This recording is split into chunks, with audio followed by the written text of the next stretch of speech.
Instead of awaiting his good pleasure, I had at once seized the precious pledge which I coveted. What I feared, therefore, was not so much any subsequent attack on the part of Mathias de Gorne, but rather the indignant reproaches of his wife. What would she say when she realized that she was a prisoner in my hands? The reasons why I escaped reproach Madame de Gorne has, I believe, had the frankness to tell you. Love calls forth love. That night in my house, broken by emotion, she confessed her feeling for me. She loved me as I loved her. Our destinies were henceforth mingled. She and I set out at 5 o'clock this morning, not foreseeing for an instant that we were amenable to the law. Jérôme Vignal's story was finished.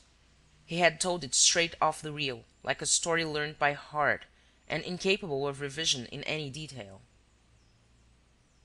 There was a brief pause, during which Hortense whispered: "It all sounds quite possible and, in any case, very logical." "There are the objections to come," said Rénine. "Wait till you hear them. They are very serious. There's one in particular." The deputy procurator stated it at once. "And what became of Monsieur de Gorne in all this?" "Mathias de Gorne?" asked Jérôme. "Yes, you have related, with an accent of great sincerity, a series of facts which I am quite willing to admit. Unfortunately, you have forgotten a point of the first importance. What became of Mathias de Gorne? You tied him up here in this room. Well, this morning he was gone." "Of course, Mr. Deputy. Mathias de Gorne accepted the bargain in the end and went away." "By what road?" "No doubt by the road that leads to his father's house." "Where are his footprints?" "The expanse of snow is an impartial witness. After your fight with him, we see you, on the snow, moving away. Why don't we see him? He came and did not go away again. Where is he? There's not a trace of him. Or rather—" The deputy lowered his voice. "Or rather, yes, there are some traces on the way to the well and around the well. Traces which prove that the last struggle of all took place there. And after that, there's nothing. Not a thing." Jérôme shrugged his shoulders. "You have already mentioned this, Mr. Deputy, and it implies a charge of homicide against me. I have nothing to say to it." "Have you anything to say to the fact that your revolver was picked up within 15 yards of the well?" "No." "Or to the strange coincidence between the 3 shots heard in the night and the 3 cartridges missing from your revolver?" "No, Mr. Deputy, there was not, as you believe, a last struggle by the well, because I left Monsieur de Gorne tied up in this room and because I also left my revolver here. On the other hand, if shots were heard, they were not fired by me." "A casual coincidence, therefore?" "That's a matter for the police to explain. My only duty is to tell the truth, and you are not entitled to ask more of me." "And if that truth conflicts with the facts observed?" "It means that the facts are wrong, Mr. Deputy." "As you please. But until the day when the police are able to make them agree with your statements, you will understand that I am obliged to keep you under arrest." "And Madame de Gorne?" asked Jérôme, greatly distressed. The deputy did not reply. He exchanged a few words with the commissary of police and then, beckoning to a detective, ordered him to bring up one of the 2 motor cars. Then he turned to Nathalie. "Madame, you have heard Monsieur Vignal's evidence. It agrees word for word with your own. Monsieur Vignal declares in particular that you had fainted when he carried you away. But did you remain unconscious all the way?" It seemed as though Jérôme's composure had increased Madame de Gorne's assurance. She replied: "I did not come to, monsieur, until I was at the château." "It's most extraordinary. Didn't you hear the 3 shots, which were heard by almost everyone in the village?" "I did not." "And did you see nothing of what happened beside the well?" "Nothing did happen. Monsieur Vignal has told you so." "Then what has become of your husband?" "I don't know." "Come, madame, you really must assist the officers of the law and at least tell us what you think. Do you believe that there may have been an accident and that possibly Monsieur de Gorne, who had been to see his father and had more to drink than usual, lost his balance and fell into the well?" "When my husband came back from seeing his father, he was not in the least intoxicated." "His father, however, has stated that he was. His father and he had drunk 2 or 3 bottles of wine." "His father is not telling the truth." "But the snow tells the truth, madam," said the deputy, irritably, "and the line of his footprints wavers from side to side." My husband came in at 8:30, monsieur, before the snow had begun to fall."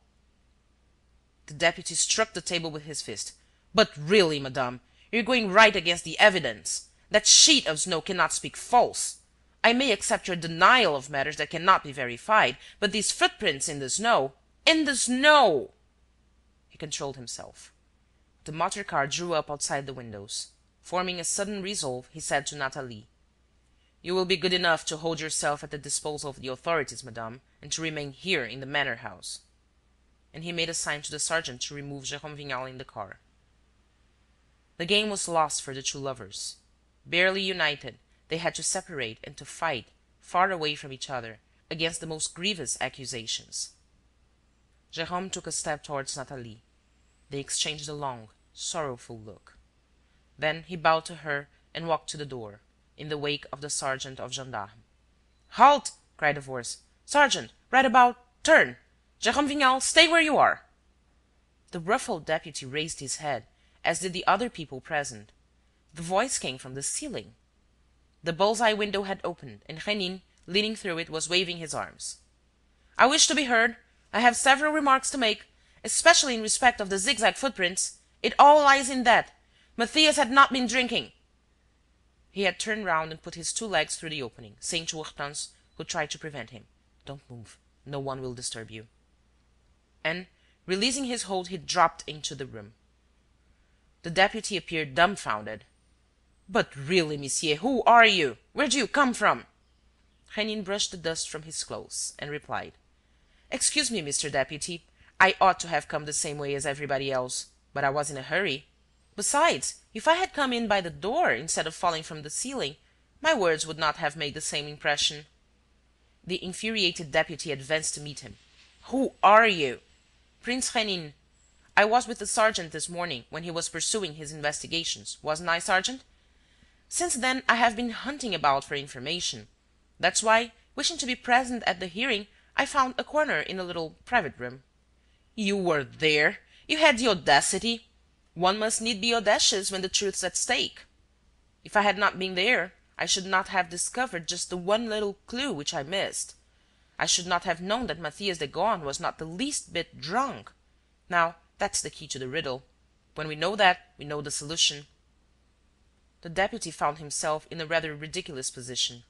Since he had failed to take the necessary precautions to ensure the secrecy of his enquiry, it was difficult for him to take any steps against the interloper. He growled: "Let's have done with this. What are you asking?" "A few minutes of your attention." "And with what object?" "To establish the innocence of Monsieur Vignal and Madame de Gorne."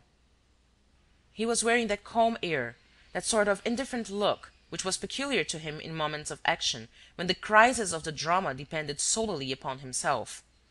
Hortense felt a thrill pass through her and at once became full of confidence.